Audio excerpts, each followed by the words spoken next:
Welcome to selfdiscoveryradio.com, where the orchard of wisdom is just ready for picking. We celebrate your why, the journey that you've taken that inspires someone else. We support your services, we support your story.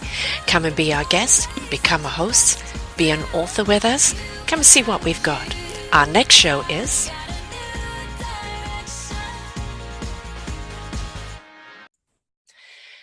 Good morning, good afternoon, and good evening, everybody. Welcome back to another edition of For the Love of Music. I'm your host, Sara Troy, and my guest today is Darcy Murdoch, a.k.a. Bobby Bacchus. Why does he have an a.k.a.? We'll find that out in a moment. Darcy is actually an extraordinary human being who loves music, loves singing, sings beautifully, the old crooner songs, the Sinatra, the Bobby Darin, Nat King Cole, Dean Martin, all those beautiful greats that still have stood the test of time. And we're going to talk about his music on the show today, but we're also going to talk about how it really was like the plug was pulled on him where he couldn't sing anymore because his lungs didn't have the capacity. And what happened that led him to having a double lung transplant. Now, of course, he's singing and crooning everywhere, singing better than he ever did before. But that gift was nearly taken away from him. And then he was given the gift of life again. What beautiful, beautiful gifts to be given. And he's the lucky one. So let's dive right in with Darcy Bobby and find out about his music, but also the challenge of not being able to sing anymore and then given that gift of life again and then singing better than he ever did. Welcome to the show, Darcy. Thank you very much, Sarah. It's great to be here. So a double lung transplant, that's a big whammy. It's not just a one, it's a double. What led up to you actually needing that? Yes, it's not exactly like getting your appendix taken out, that's for sure. Right. But back in 2011, June 1st, 2011, I was diagnosed with what's called Idiopathic Pulmonary Fibrosis. Now, this is a disease that affects the little air sacs in your lungs called alveoli. What happens is they just, out of nowhere, they just shrivel up and die off. And they can't be rejuvenated or repaired, and there's actually no cure for IPF, or idiopathic pulmonary fibrosis. That's pretty heavy. That's pretty heavy there, that there's no cure, no nothing other than a lung transplant. What led up to you getting this? Is it something that's hereditary? Did you smoke? You know, what caused this? They're not sure if it's hereditary. My father did die from the same disease, but what he passed away from was called farmer's lung. Mm-hmm. He was a farmer in Saskatchewan, and he was affected by grain dust and moldy hay spores. Wow. And there was a history of TB in his side of the family, so they can't really pinpoint it from a hereditary point of view. Mm-hmm. But with me, I am an ex-smoker a long time ago, but they tell me that IPF is not caused by smoking, although smoking is a risk factor as well. Right. But with me, I was 54 years old, and it came right out of the blue. One morning, I took my laundry down to the laundry room, and I came back to my apartment door, and I just bent over. I could not breathe. I was so out of breath. So I immediately went to my doctor, and she looked at it and thought, well, maybe it's a chest infection, so we'll have an x-ray. And they determined at that time that it was pulmonary fibrosis. That's what we kind of call really a cosmic 2x4. You know, it's the shock of it. You didn't have a lead up to it or anything. You know, most people, when they're getting into an illness, they're sick for a while before it's diagnosed. For you, just a whammy right out of it. Yes. Up to that point, I had a series of coughing fits, mm-hmm. but I thought that was from the after effects of smoking. Mm-hmm. So I kind of ignored it. And then one day when I had that serious breathing problem, I thought, okay, this is something that needs to be investigated. So I immediately went to see my doctor. Now, of course, being told that, and that there's no cure, you know, it's that really had to hit you hard, because all of a sudden you look at life totally differently because you're not sure how much longer you have. Did they give you hope that you'd be able to have a lung transplant, or, you know, were there things against you at that time? No, actually, when I met with my respiratory specialist, she said, you're going to have a double lung transplant. So that just, that was like a whammo right in the face, because I was single at the time, and I thought, oh, I'm just going to die here alone in my apartment. You automatically think the worst. Yeah, of course. And it was kind of funny because I said to her at the time, well, boy, if I'm going to need a lung transplant, do you think I could have it done in a couple of months because I'm going to be really busy? I didn't understand the whole concept. And Yeah, it's just, delivery from Amazon, slip the new lungs in and off I go, right? We're not there yet. That's right. Actually, your reaction is the same that my respiratory specialist had. And she said, well, I wish we could do it that fast, but you're not sick enough. Oh, So, really? yeah, Oh, apparently, wow. yeah. So June 1st is when I was diagnosed, 2011. And so I waited 3.5 years until January 30, 2015 to get my transplant. So what happens is you go along and then you drop down with your health, and you drop and you drop and you drop it. And next thing you know, I was on the transplant list for 11 months, Mm-hmm. and they found the perfect pair of lungs for me in January 2015. Yeah, I mean, I think it's when you get hit with something like that and then told you're not sick enough, to you are. Yes, Gasping for breath is not a fun thing. I yeah, do know that. yes, And then obviously, because you're a singer, there is your livelihood, there is your lifestyle going with it, because of course, where is that lung power to sing? yes. So everything about your life changed at that time. It did. It did. Big time it did, because that's how I make my living. And I was still able to sing, but I just couldn't hold on to the long notes. Mm-hmm. And I was on oxygen at the time. For 2.5 years, I was on oxygens. And I wouldn't take my oxygen and put my nose plug on when I'm singing. But I Right. would have, yeah. So I would have it in my car outside. And after I was done my show, I'd have to go out and be on oxygen, and of course have a terrible coughing fit. I used to get 8 to 10 coughing fits a day for about 15 minutes, just Mm. coughing, coughing, coughing. As a matter of fact, I coughed so much over 3.5 years, I gave myself a double hernia.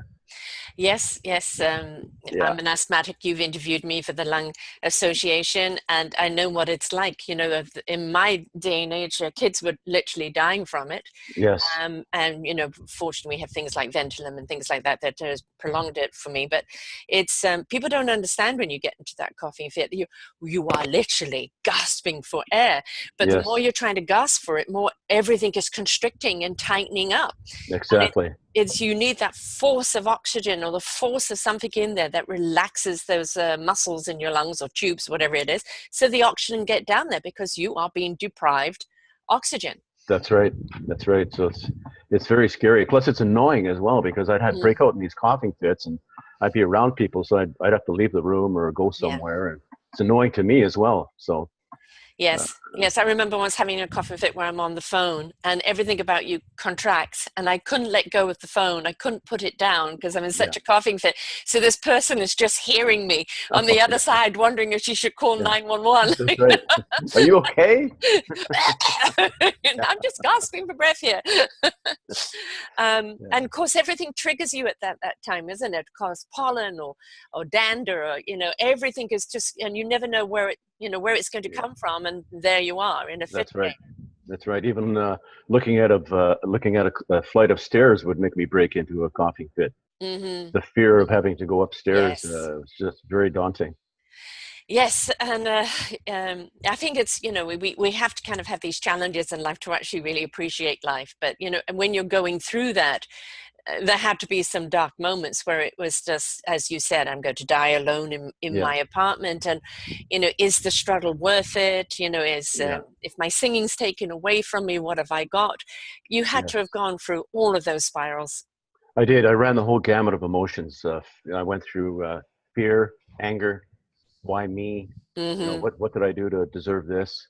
So I tell people that I had my little pity party for about 6 months, where I felt really sorry for myself, and what's going to happen to me. It's fear of the unknown. Mm-hmm. And then I realized that I was only 54 years old, and I had so much to live for, and I felt I had so much to give to the world and to life, that I switched my thinking around. Yeah. And I got out of this poor me situation, and I started a very serious exercise regime, because Mm. I have a little gym in my home. So prior to my transplant, I exercised vigorously 400 times over a 2-year course. Mm-hmm.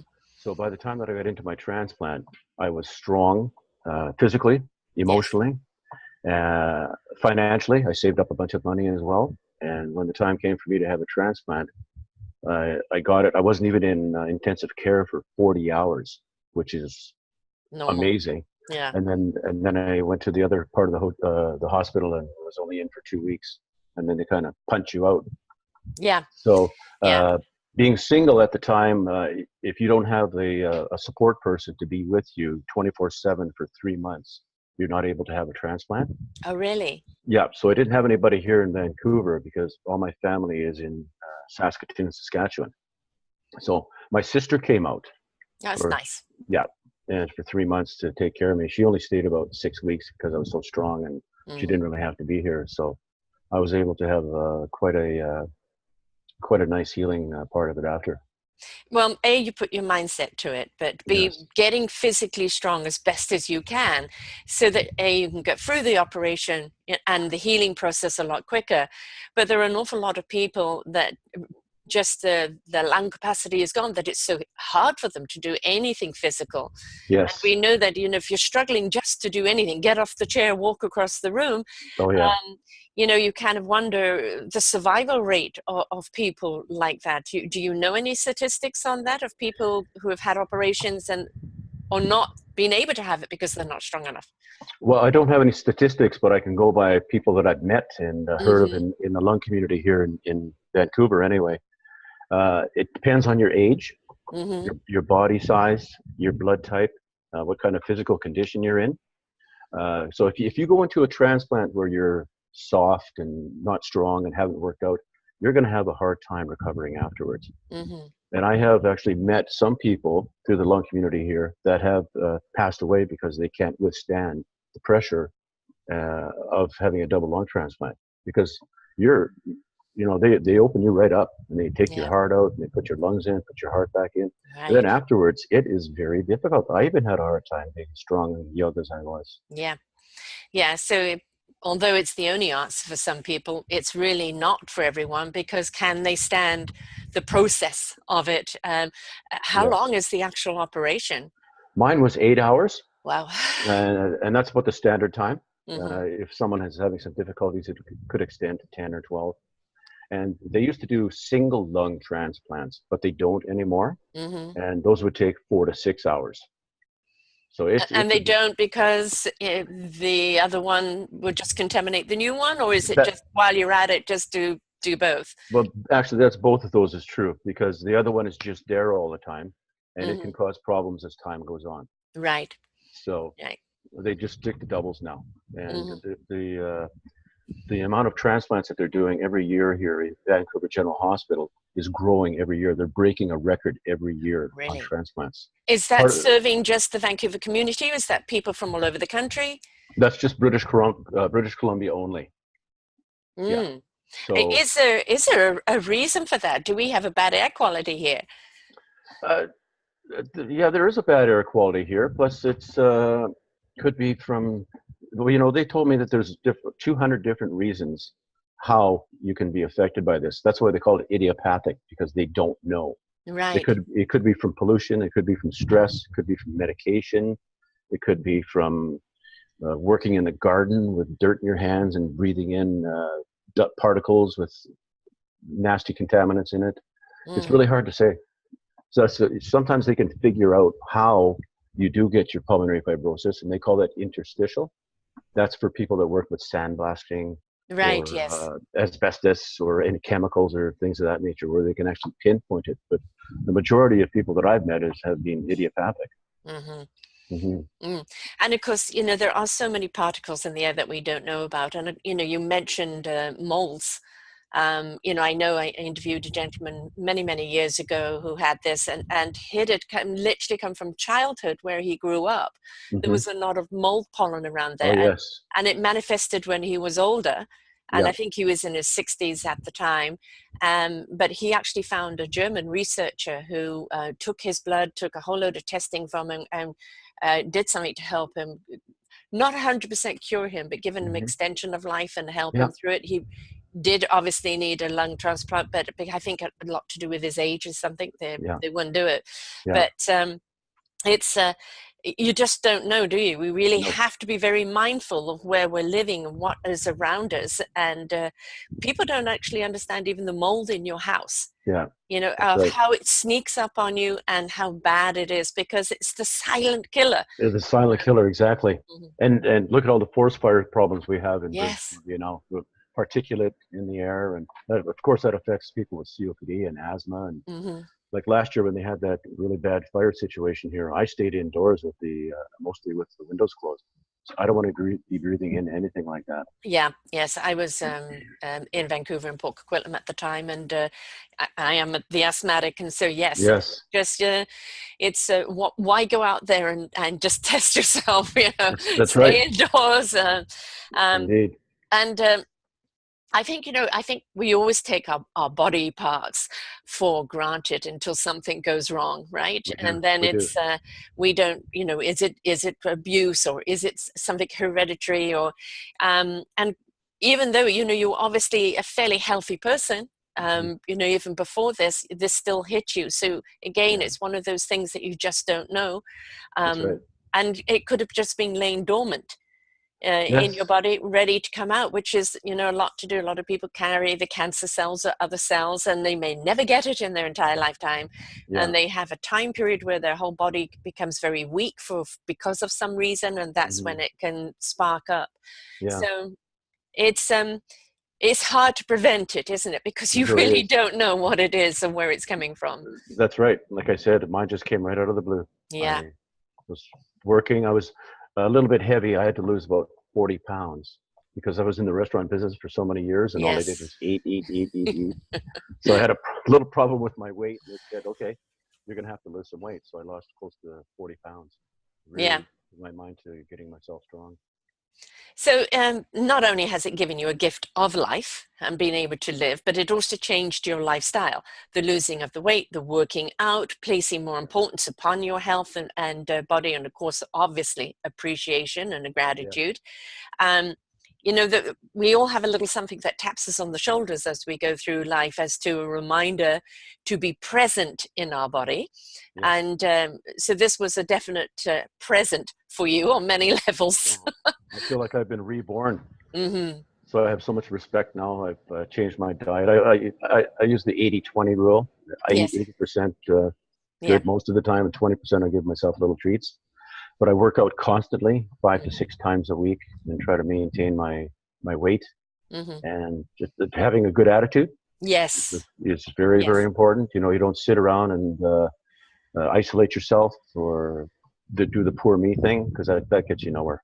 It makes your condition worse. Yes. Yeah. And then that's, you know, kind of obviously something like this is going to lead to depression. And Yes. when we're in depression, we isolate, the worst thing you can do. So Yes. it's, you know, this is where you need support and people around you who recognize that can kind of pull you out of it or pull you out of something, because it's so easy to go down that spiral, that rabbit No, hole, because yeah. you just, everything about it and around you is just feels not worth it. Yeah, and I've been down that rabbit hole. Mm-hmm. And living as a bachelor, it's easy to isolate yourself. Yes. And you know, I put on a friendly face to those on the phone or those that I'd meet. Yeah, I'm fine. It's all happened. It's Yes. very strange how the human psyche works when it comes to depression. You know, you should be able to reach out, but you don't. No, we don't. A lot of We times you know reach. when we're in sound mind, we know exactly what we should be doing. Yes. But when we get in there, and the thing is to recognize it when you're on your way there. When you Yeah. start feeling those feelings tap you on the shoulder, what is it you need to do to make sure that you Yeah. don't go down that rabbit hole, and be proactive? Yes, and Um, reach out. yes. Reach out. Yeah, Yeah. definitely. And find what it is that's, you know, resets you. For me, it's Mhm. music, listening to music. You know, Yes. that vibration of the music, the frequency of the music, you know, takes me out of head and is so soothing and healing to the body Yeah. and the psyche, Yes. Yes. that, you know, you can come back and look at things in a different state of being. Yeah. Music is a great healer. Yes, it It's a is. wonderful healer. So Yeah. getting to your music, Hmm. um, why do you go by a different name? Okay, it's a bit of a story because I used to have a company that was called Alter Ego Entertainment. And in my stable of characters, I had Bobby Bacchus, Hmm. Santa Claus at Christmas time, Whistles the Clown for a children's entertainer, Mm-hmm. and an Elvis character as well. Mm-hmm. So I had all these characters in my repertoire under the name Alter Ego Entertainment. Mm-hmm. And then I changed the name of my company to Murdoch Productions. Right. And I just kept the name Bobby Bacchus because I'd been doing him for so long that I just thought it'd be nice to have a stage name. Plus, I don't want to get mobbed when I go down the street as Darcy. So They can mob Bobby, but not Darcy. that's right. That's right. Yeah. So, and I think it's a catchy name as well. You know, I think Bobby's a cool name. And Bacchus, of course, in Roman and Greek mythology, was the god of wine and entertainment. Right. So, Okay. so And also kind of with the kind of music that you sing, the kind of crooner music, it really does sound more in tune with that style. it does. It does. So, yeah. So Bobby Bacchus lives, and I've got quite a nice little following, Mm-hmm. and I like the name. And I love the music. You gave us a CD. We've been listening to it, and Thank you've got you. such a smooth voice. And you know, the old Rat Pack, you know, Yes. and the Yeah. Sinatras and the Deans and everything of that Yeah. time. It's transcending music. I mean, you can take it today, you can alter it if you want. It doesn't matter. It's still, you know, what it has to say, the music itself, because it Yeah. was almost kind of what you call stretched out music, wasn't it? Mm-hmm. You know, where the notes were held out, where Yeah. there was so much kind of meaning put into the music. Yes. It wasn't choppy and da da da da. You That's know, right. it just kind of got into you, which Yeah, was so so- nice, and that's what I loved about it. Yeah, and the lyrics as well. You know, Yeah. mostly every song was about true love and just the way it was written. And Yeah, less about heartbreak, more about heart love. Yeah. yes, that's right. And even if it's just of a place, New York, New York, right? Yeah, that's right. That's right. I sang that song last night. Aha. And so this is obviously your genre. This is what you love to do. Yes. In singing in this kind of music. And I can imagine that it really goes over with a certain generation. But do you find that the younger people are going for it now? I do. And you know who was a big boost for that was Michael Bublé. Yes, yes. So I really admire that young fellow, and he's a heck of a singer. But when I perform at various shows, I find even young people are perking up and listening because I want this music to survive. I don't want it to go away or get swept under the carpet, because I feel it's so important to have music like this in everyone's lives, because, you know, these were the top hits back in the day. These were like the big wigs back in the day. And and we're talking 60, 70 years ago. Yes. Right? That's right. Our parents' generation Yes. that grew up with this. And then, of course, because they grew up with it, we grew up with it. That's right. They played. It was handed down by the generation. So the only way you can do it is keep singing it and keep handing it down, because then if people get exposed to it, okay, as I say, a young singer may take that song and modify it to their own version. But it's so wonderful to see these songs still carrying on. And new versions of it coming out, but just understanding the message. But also, as I said, it's like saxophone music. You know, it just so kind of penetrates your every core of you, and it gets in there and elongates you. And I find this kind of singing does the same. You get into a beat, you get into a rhythm, but it feels like you're stretching out, which is so neat. I agree.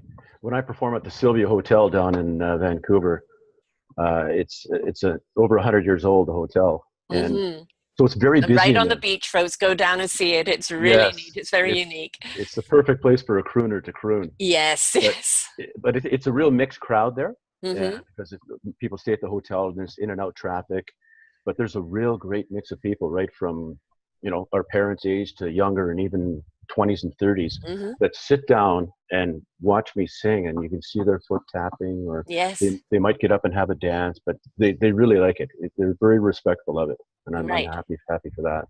And we do see today, you know, on shows like you know, America's Got Talent or The Voice or American Idol, that some of these shows, these songs are kind of coming back in, and people are picking them up and singing them and bringing them back to life, which is really great to see.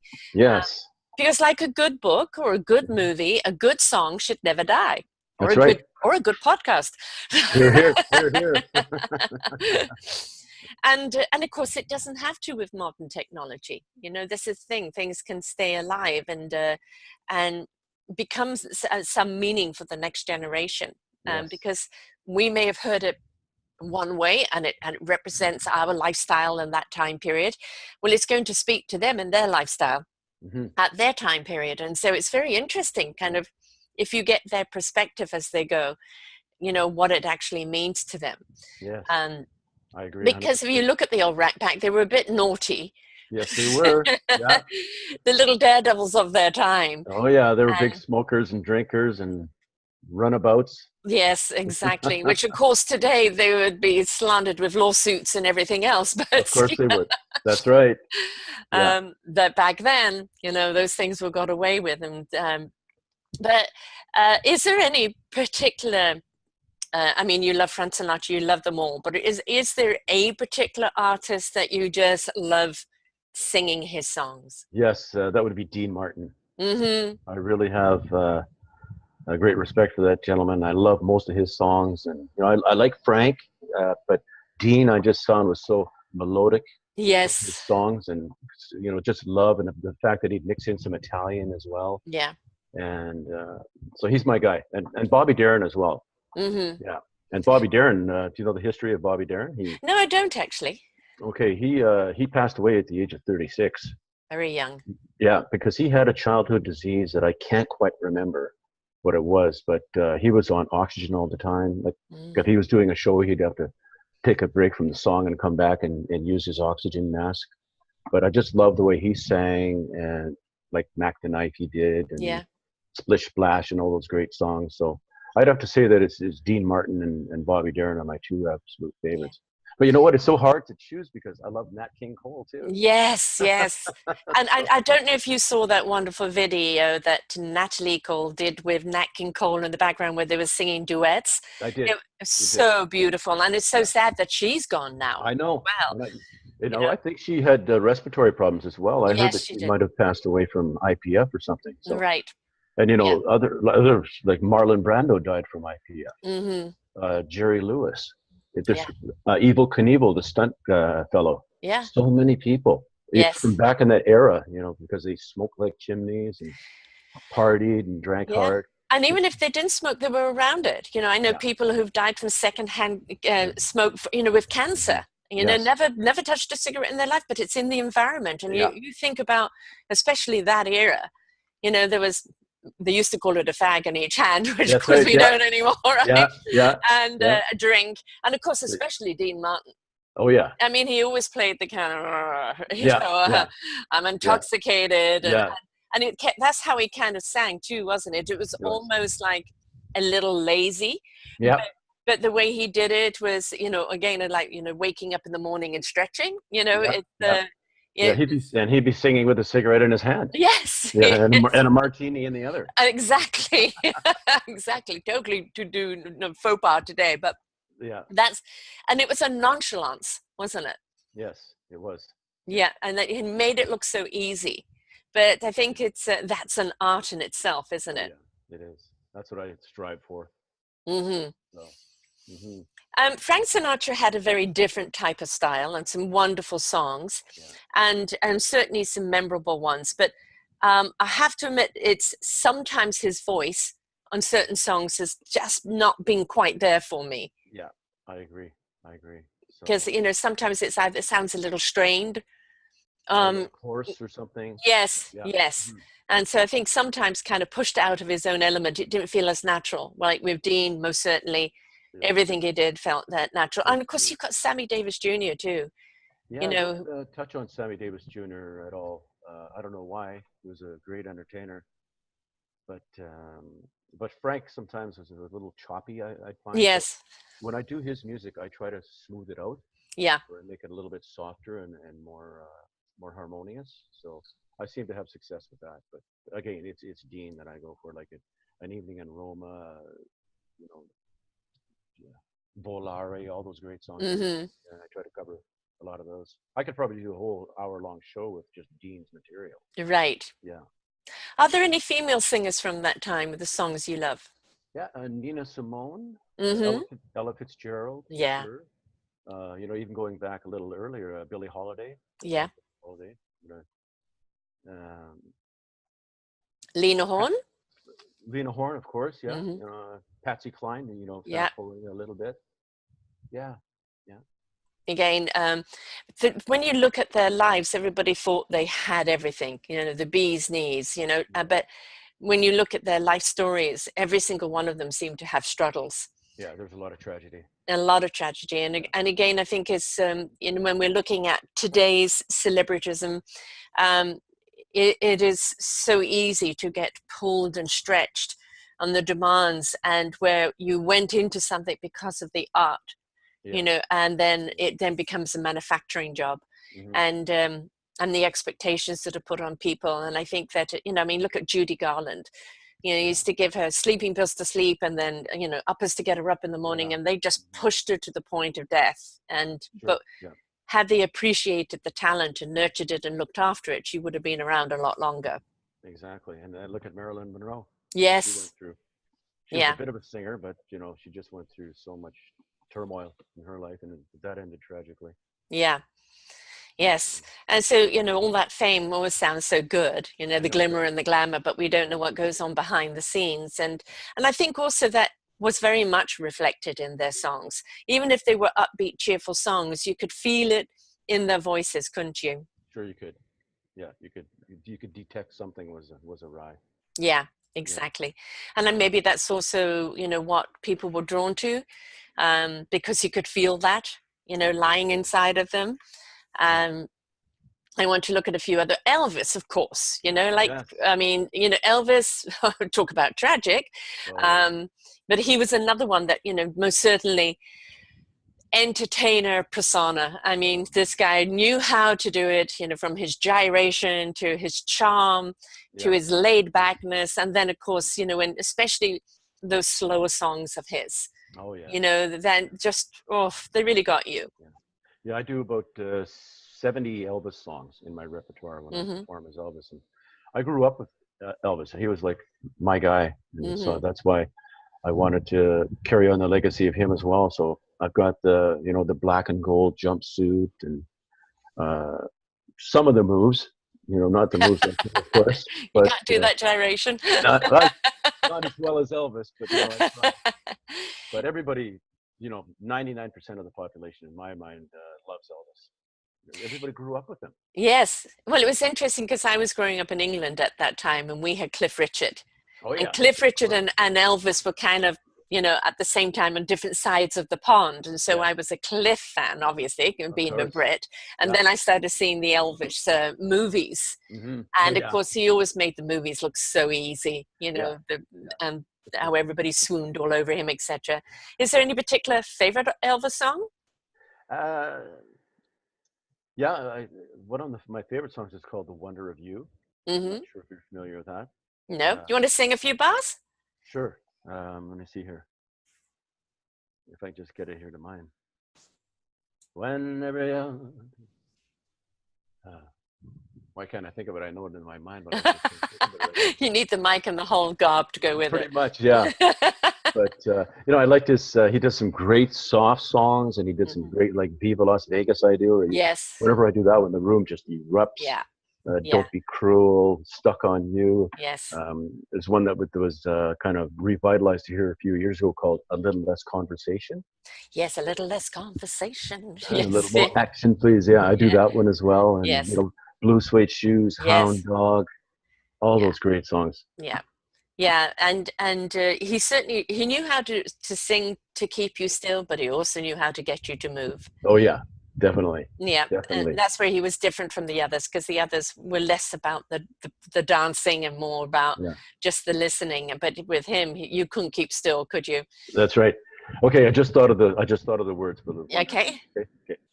When no one else can understand me, when everything I do is wrong.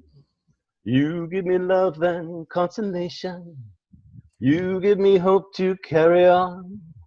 And you're always there to lend a hand in everything I do. That's the wonder of you.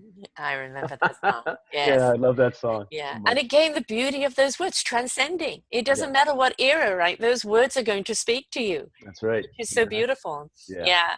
Yes, he definitely had that kind. He had a little kind of reverberation, doesn't he? A Yes. little vibe in there that was kind of came after everything he said, so it just Yeah. kind of resonated with you, which was really, really cool. I'm going to Right. pick on a couple of other. Nat King Cole, I mean, obviously, Yeah. you know, it's just, what can you say about Nat Yeah. other than gone way too soon, and we didn't have Yes. enough music from him. But and of course when he sang, oh my God, you know, it was like his arms just stretched out and That's right. completely Yes. embraced you, wasn't Good. it? Because he just had that exquisite voice. But is there a Yeah. particular favorite you have of Nat's? I've got a couple actually. One that I start out with my shows, usually the second or third song is Route 66, Mm-hmm. because it's jazzed up a little bit, and that Yeah. gets everybody going right away. Right. So I do that one, and I'll also do LOVE. You know, love Yes. is ba da da da da Da, da. da, da. Yeah, Yes. that one, people love that one too, Yeah. and Unforgettable, of course. Yes, unforgettable. That's Yeah, the one that he one. did with his daughter, or she did with him. Yes. That was beautiful. Yes. So whenever I sing that song, people automatically get up and do a slow dance. It's a Right. perfect song for a slow dance. So. It's such a love song. Oh, it is. Yeah. It is. So Yeah. I'm glad that I have the range that I can sing all these entertainer songs. Mm-hmm. Mostly Elvis, because you know he was slated a bit of a baritone, and I'm considered a baritone, but Mm-hmm. I can uplift my voice a little bit to do some higher songs as well. Yeah, it's a real joy, I'll tell you. Yes, yes. I mean, Yeah. this is, and it's so wonderful to see, you know, these greats. I mean, look at Tony Bennett. He's still going, Tony for God's Bennett, sake. What is yes, he? I He's know. 96 or something, Something like that. Yeah, I and he's do. still singing. Yeah, I know he is. I do a couple of his songs. You know, I left my heart in San Francisco. Right. Take my hand. I'm a stranger in paradise. But I only do a couple of Tonys. But you know, I've got a whole list of songs that I want and need to learn, Right. and some are his. So for now, I only do a couple of his. But he's still going. He's like the Energizer Bunny. Energizer He Bunny. He is. just He doesn't is. I mean, stop. he did an album with Lady Gaga, Lady who's now Gaga of all retired people. from music, right? So, Yes. And years ago, K.D. Lang as well. Do you yes. remember Oh that? my God! But Katie Lang. Yeah. I don't know if you saw in the Olympics here, I did. I saw her. Yes. singing Hallelujah. Oh, yes, I did. Oh, that That was was so memorable. breathtaking. That was just It was. absolutely breathtaking. It just, everybody in that auditorium and around the world was just quiet and listening, because she Exactly. has such a Yeah.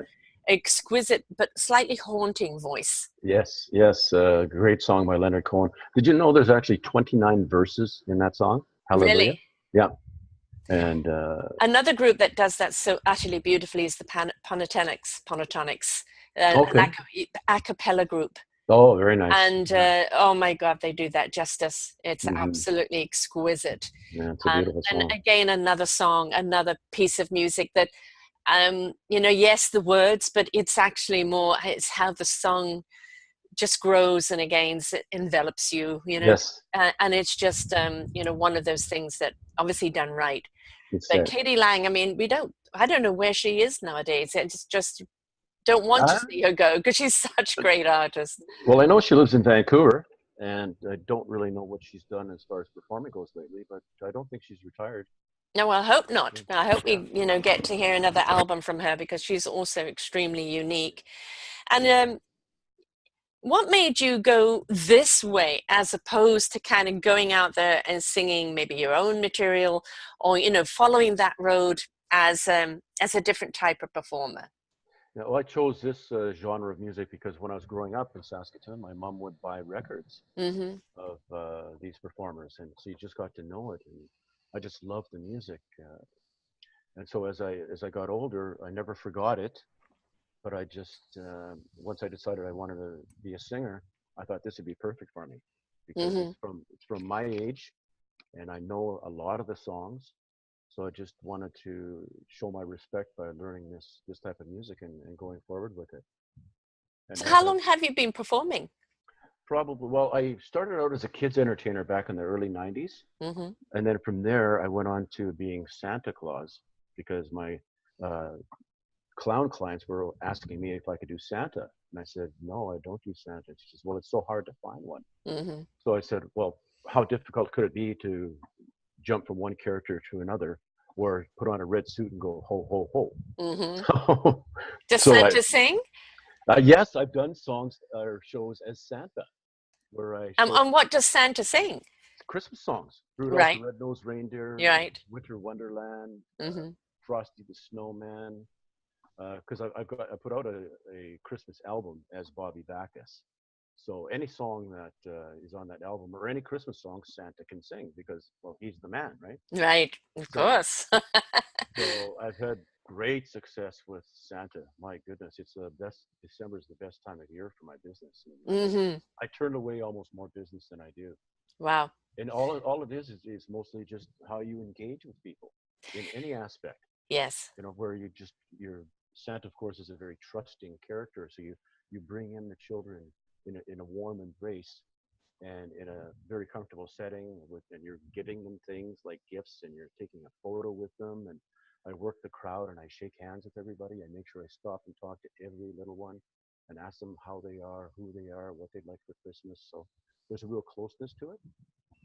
And then from Santa, I always loved Elvis as well. Yeah. So I took some lessons from this fellow as far as moves go and voice control. And once I finished that, I got myself this really swanky suit. And, I spent some good money on it because I wanted to look good. And from Elvis, I went to Bobby Bacchus, so it's just like a generational thing, so to speak. Right. And I bought myself a fantastic Bose sound system. It's good for about 300 people. And all the music that I have with Elvis and Bobby Bacchus, I download from the karaoke site. Mm-hmm. And then I take it into a sound engineer and Mm-hmm. every song perfectly toned, like from the bass, the treble, the Yeah. reverb, what have you. So when I play that on my Bose sound system, it sounds like I've got the Tommy Dorsey band behind me. All Like the whole orchestra oh, behind you. indeed, and it just Yes. sounds so beautiful, and people just can't believe that. So Mm-hmm. that's a part of my success is having that type of sound system, and also the quality of the music. Mm-hmm. And then when you present yourself, where you're dressed nicely and you engage people and you make them feel warm and welcome, it's a recipe for success. Yeah. And that's the thing is warm and welcome. Yeah. There are a lot of singers that, just get out and sing, Yeah. but then there's the singer that sang, Yes, that's right. And it's, you brought people along the same journey. Yes. You have them step into that, well, whether they can sing or not, you've sparked a memory or a feeling or something they desire, and they're there with you. And Yes. I think that's the difference between, a true performer than those that can just get up and sing. Sure, Because you have sure. some people who are just detached, they're not welcoming. Yeah. But the longevity, I think, comes from most certainly is that you make them feel a part of it. Yeah, it's called personality. Yes, Right? and not everyone has it. No, so, I try to make people feel good about themselves when they watch one of my shows. And Mm-hmm. I'm not condescending. I don't pick on anybody. I do a little bit of humor and comedy with it, Mm-hmm. and I try to make everybody feel special that is watching. Anybody, I try to get people to get up and dance, or Mm-hmm. if there's an anniversary or a birthday, I make them feel special about that. Even the staff, I give everybody a big, a big hello, and I tell people, the staff in this place work very hard. So whatever you do, don't forget to tip your singer. Yes. Oh, server. Yeah. So once you can get the people to warm up and laugh a little bit, Yeah. they're like butter in your hand. I mean, It's in people a sincere want way. to be transcended to, the reason why people go out and want to be entertained is they're just wanting to leave their lives behind for a moment. Whatever's Yes. going on in their life, they just want to be transported somewhere where they're made to feel good. Yeah. And then when Yeah. they leave that warm feeling of feeling good, that song in their ears, they take it home. They And take that it home. beautiful energy then resonates everywhere around That's right. them, which They is take really that home. important. They take that home plus one of my CDs. Yes, yeah, exactly. To keep that good vibration going, That's right. and that's the thing. Yeah. And people can buy your CDs from you on your site. Yes, they can. Well, they'd probably be better off to email me, and I could send them one. Okay. Yeah. And how do they do that? Well, they go to my email address, which is alterego@shaw.ca. alterego@shaw.ca. Yeah. ALTER. Having listened to your CD, it really does. It's just happy, uplifting, smooth, kind of embracing, hip moving. It's got everything in there. And you just put it on. You could be doing your housework and not even know you're doing your housework because you're singing along, you're dancing along, and you're just kind of really letting the music, you know, come in. So I highly recommend people do get the CD. And of course, you have a Christmas album as Yes, I well. do. It's called 10 Christmas Favorites. Mm-hmm. And I've got my favorites on there. There's only 10, and there's scads of Christmas songs out there you can play. But I put Winter Wonderland, Rockin' Around the Christmas Tree, Blue Christmas, of course, by Elvis. And you know who Chris Rea is? No, I don't. Okay, well, he's a performer from the UK. I thought you might know him. No, I've been out of the UK for so long. Okay, but he does a beautiful song called Driving Home for Christmas. Right, and of course we actually have that here on your posting and up here on SoundCloud for people to listen to. And Good. I posted your show posting up only, I think, yesterday, and people are already listening to your music. Oh, that's nice. And of course, Nice and Easy is the one that's really getting the attention right now. Good. That's one of my favorites. You know, I keep saying that every song is my favorite, but I've got so many favorites, I can't really pinpoint it. Right. And I think it's a lot to do with the mood you're in at the time, isn't it? You know, you have different songs for different feelings, for different situations. And there's certain songs, you know, that when you're feeling like that you know is going to pick you up. And then another song is for a different, you know, type of frame of mind. Yeah. So it's, you know, I get people saying, what's your favorite list? Well, which list, you know? Yeah, that's right. It's really hard. Yeah. But there are obviously some, you know, more songs that kind of stay with you more, that, you know, unconsciously you'll just in your mind start bursting out into song. Yeah. You know, because it's one that is your homie, so to speak. That's right. Do you have one of those? Is it Dean? It's Dean.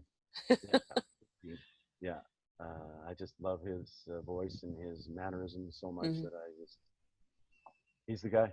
Yeah. You would love to have met him, right? Oh boy, would that have been a treat. Yes. Yeah, for sure. And apparently he was a very kind and gentle man as well. Yes, I definitely heard that. You know, this whole persona out there of being kind of drunk and suave, you know, totally different to who he really was. Yeah, and I heard he wasn't really that much of a drinker. Right, yes. So that wasn't really cocktails in his hand, you know, it's just, again, a persona that they sold, you know, and probably to sell more drinks. You know, I want what Dean's having, you know. Of course. Yeah, so, we have to also remember how people were kind of marketed or manufactured as opposed to who they really were. And of course, those that really have the longevity of those that stay true to who they really were. And that's, you know, why Tony Bennett is probably still around. But we lost the others all way too soon. Yeah. Well, Frank Sinatra, he lived, he just celebrated the 20th anniversary of his passing. Right. I think it was late 80s, but I know a lot of those guys went well before their time. Yeah. A hard life. People don't realize that entertainment is a hard life. It can be. Yeah.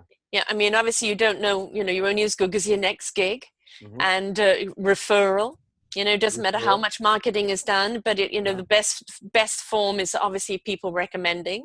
Yeah. Referrals are the best. You know, and I do most of my marketing, I get on the phone, word of mouth, things like that. So yeah, you're always under, you know, being self-employed, as you know, there's always a certain kind of pressure where you know, where's your next meal coming from, or your next interview, or your next gig coming from. But it's so rewarding as well.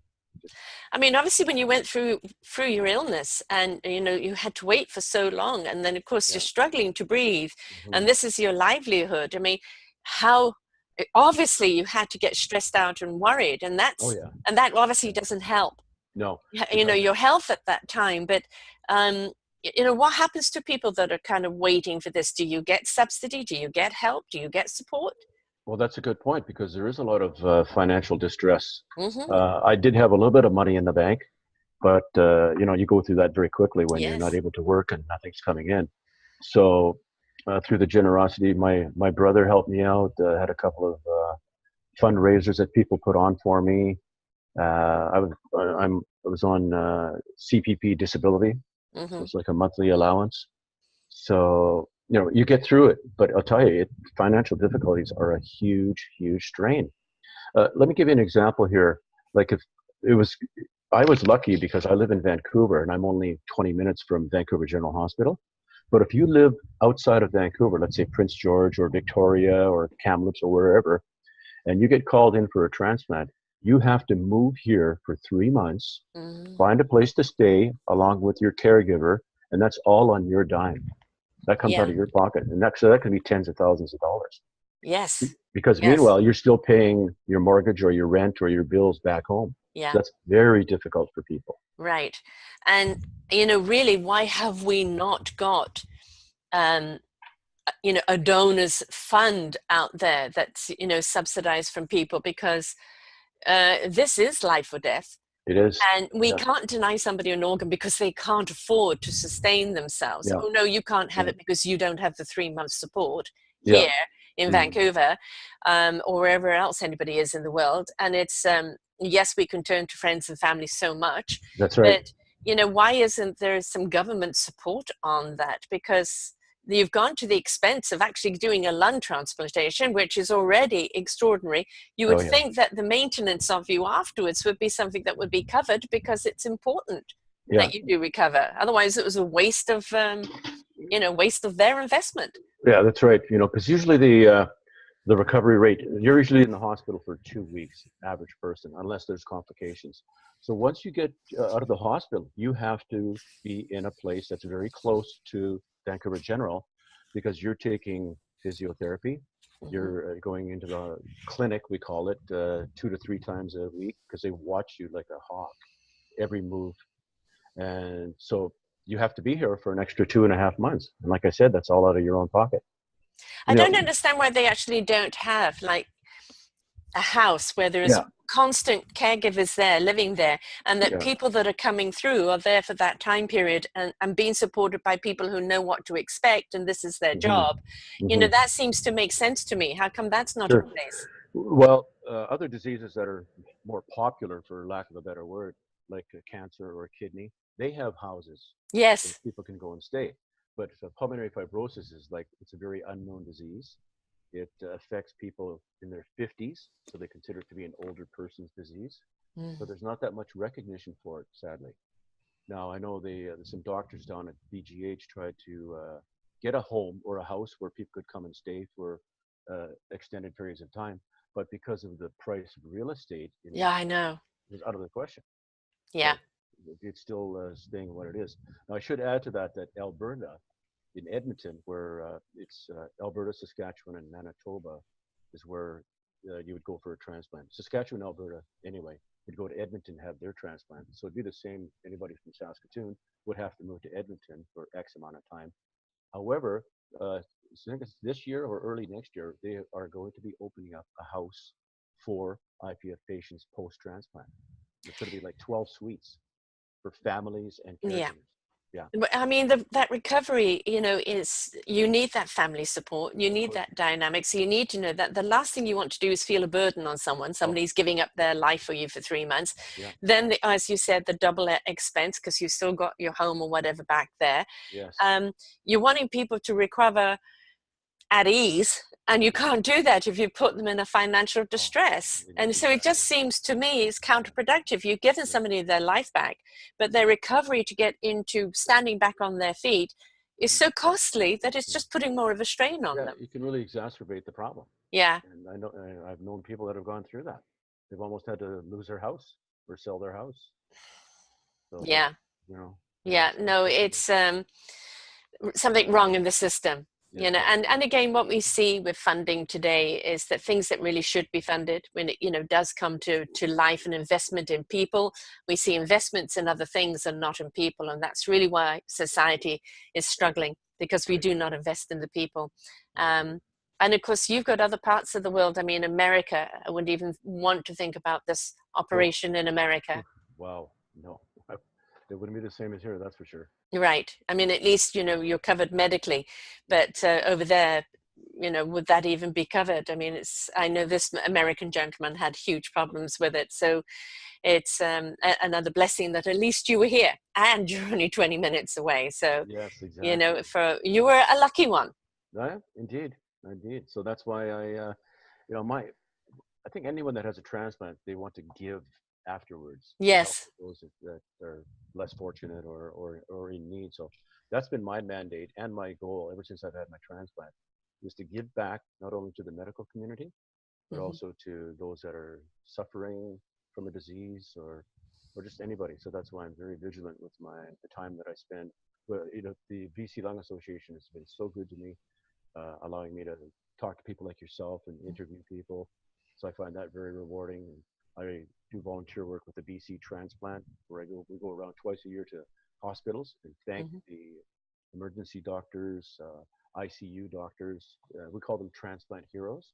Hmm. Go around and tell us a little bit of a story about ourselves and just thank them wholeheartedly for what they do, because the the care that I had was just, you can't put it into words how amazing it was. Right.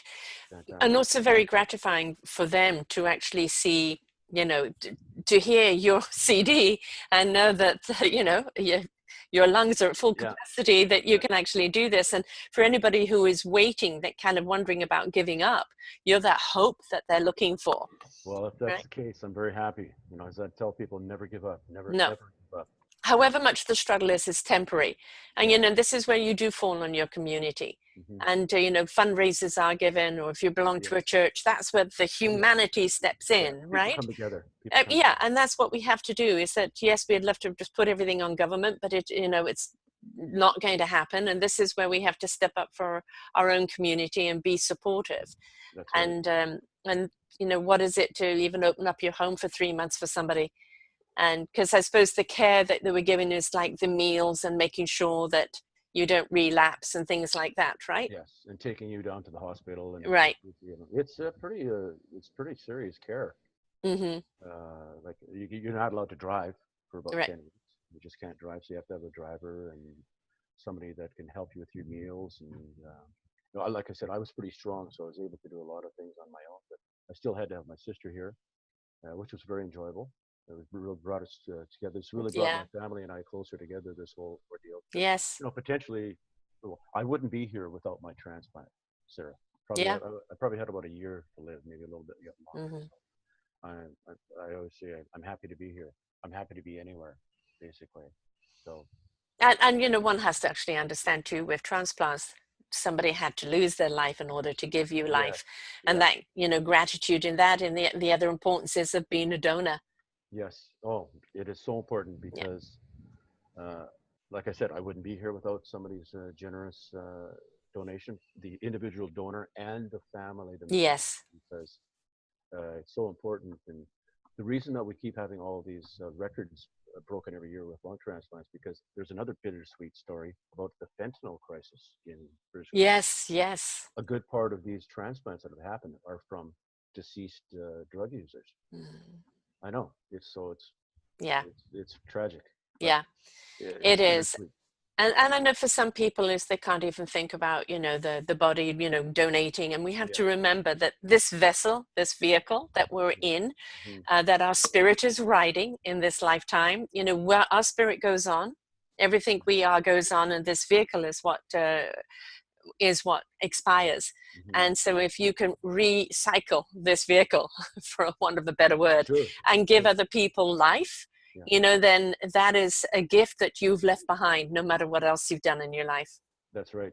I go to certain events that BC Transplant uh, hosts, where I just go and I talk to people and try and have them register to be an organ donor. Yeah. Because in British Columbia, 90% of the people want to be organ donors, Yes.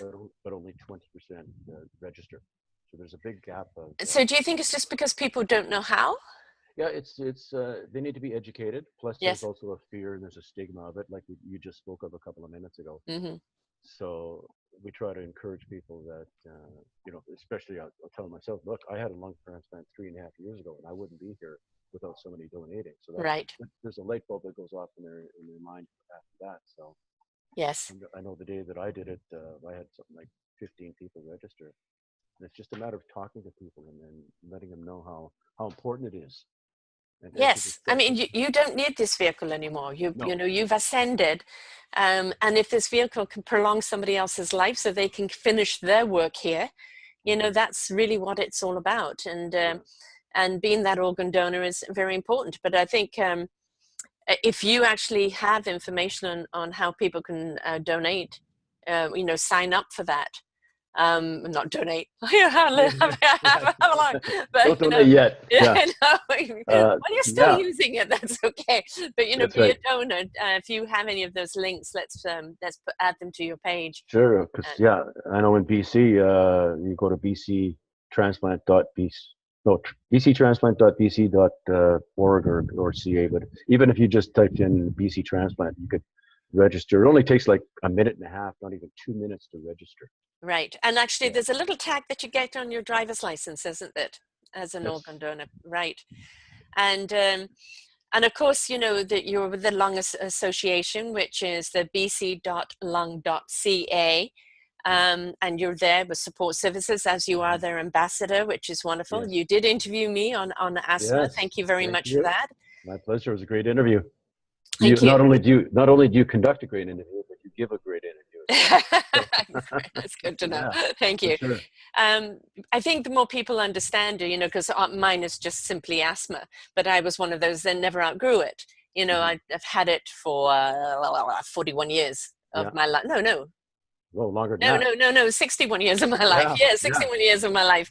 And most people outgrow it, but I was one of those ones that didn't. And it's, I know, as I said in that interview, is I've had to learn what I can do and what I can't do.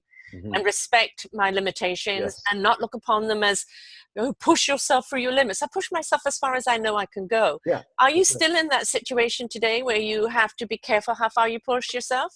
No, I'm as solid as a rock. I go push myself harder all the time. Excellent. Yeah. So those lungs literally did give you a totally new lease of life. They certainly did. Yeah, and I've got a rare blood type, AB negative, which is one of the rarest. So they found the perfect match for me. Right. Now I don't know if it's a man or a woman. They don't tell you. Right. I could have a woman's lungs in me because I'm not that big a guy. But I sent a card to the family thanking them and saying that I'd like to meet them someday. And what BC Transplant does is they keep that in my file.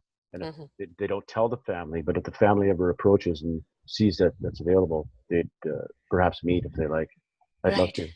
I know that there's a beautiful thing of a guy meeting a young man who got this guy's son's heart. Yeah, so I think I saw that. Yes, and it's just like that. Knowing that there's a part of their child that is continuing on, you're still giving that gift of life, because really what we're here for is to give each other our gift of who we are and what we're doing. If we can keep that gift going even after we've gone, it is really beautiful. So encourage people to be a donor. Yes, I do. Please register, everybody, and make sure you discuss it with your family as well. Yes.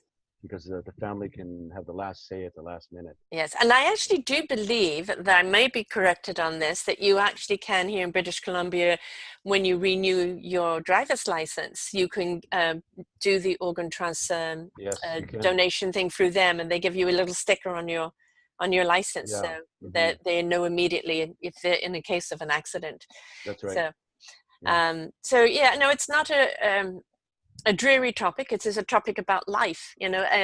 People die. That's what life is all about. It's what we do here while we're here. And some people, it's not their time to die. That's right. And this is why having the organ donation is actually giving you another chapter, but now also for you to speak to the importance of lung care, to the whole transplants, and also to being a donor and how important it is. So it's become your chapter in life, which thank you for doing. My pleasure. And I just want to add one more thing about that young hockey player from the Humboldt Broncos. That 2 weeks before that tragedy, he registered to be an organ donor, and through that, across Canada, 100,000 people registered to be an organ donor. Yes. From that young fellow. Yeah.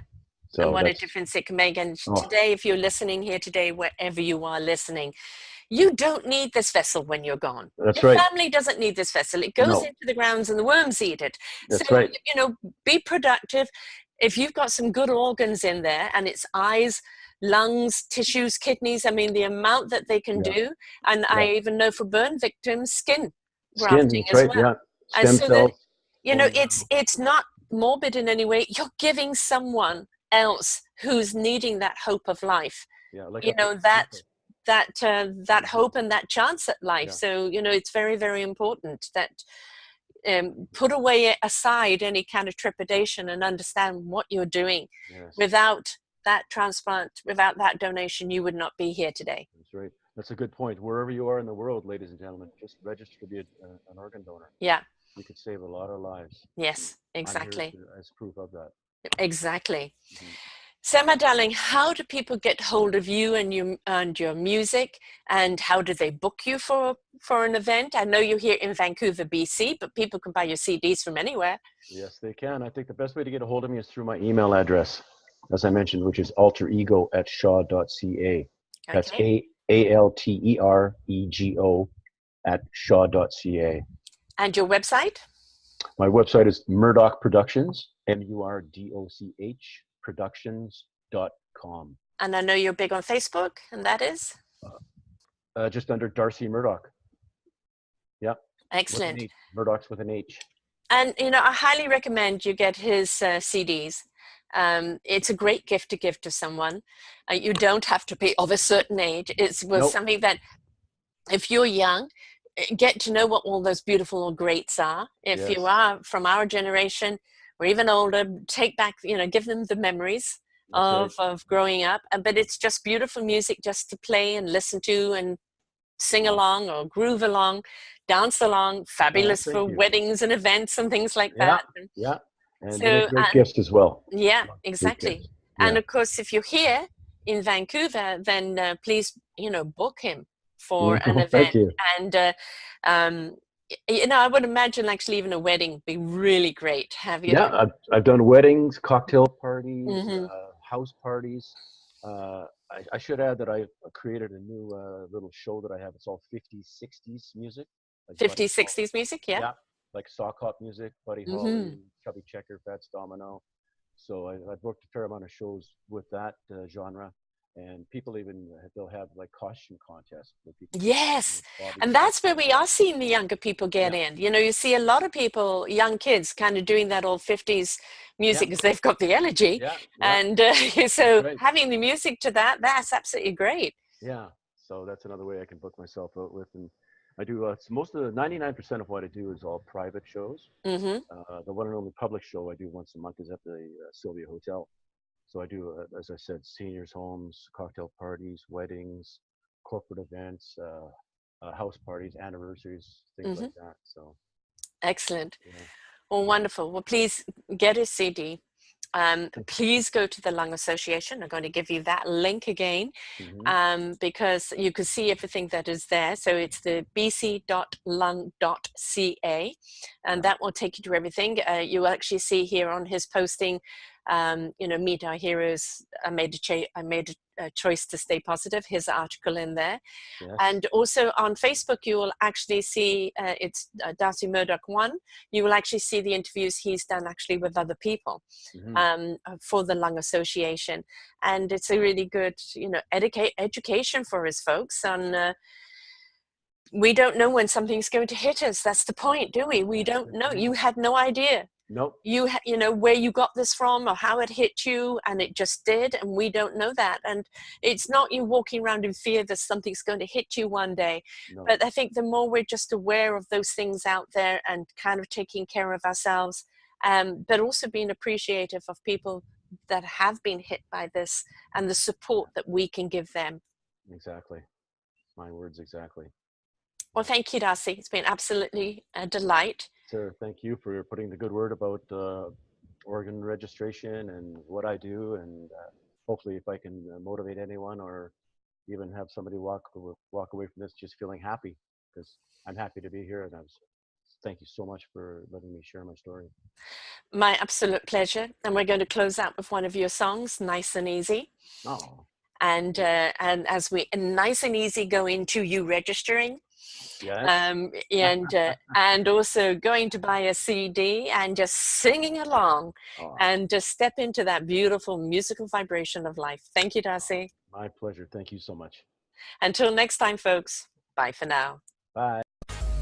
For more wonderful shows like this, please go to selfdiscoveryradio.com, podcasts, and see our lineup. And if you wish to support us, we have a funded button. Please stay tuned for our next show.